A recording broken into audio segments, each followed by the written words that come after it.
तुम मुझसे आज रात क्यों मिलना चाहते थे? उसने आखिरकार पूछा। उसकी आवाज मुश्किल से एक फुसफुसाहट थी। वह हिचकिचाया।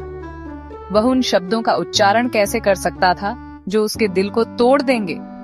उसका सवाल उनके बीच हवा में लटका हुआ था, कांच के टुकड़े की तरह तेज। मुझे तुमसे कुछ कहना है, उसने शुरू किया। उसकी आवाज उस दर्द से कर्कश थी जिसे वह छिपा नहीं सका। हर शब्द उसके सीने में पत्थर की तरह लग रहा था, जिससे सांस लेना मुश्किल हो रहा था। मेरी माँ, वह हमें पसंद नहीं करती, उसने कहा। शब्द उसकी जुबान पर विदेशी और भारी लग रहे थे। वह चाहती है कि मैं किसी और से शादी करूं। शब्द हवा में लटके हुए थे, कैफे के धुएं से भरी खामोशी से भी ज्यादा भारी। उसकी आंख से एक आंसू निकल आया। उसके गाल पर एक अकेला रास्ता बना। उसने इसकी उम्मीद की थी।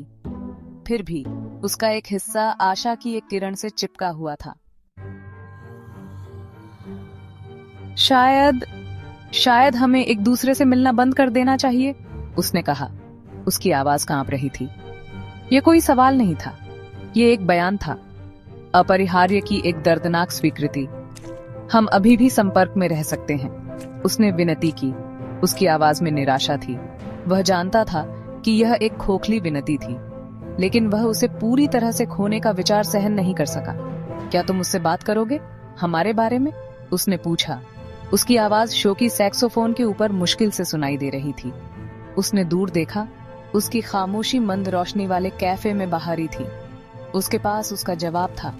उसका दिल, जो पहले से ही टूटा हुआ था, थोड़ा और टूट गया।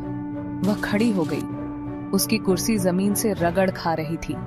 आवाज उस पल की अंतिमता को प्रतिध्वनित कर रही थी। उसने उसे जाते हुए देखा। उसका दिल उसके हर कदम के साथ डूबता जा रहा था, जो वह उससे दूर ले जा रही थी।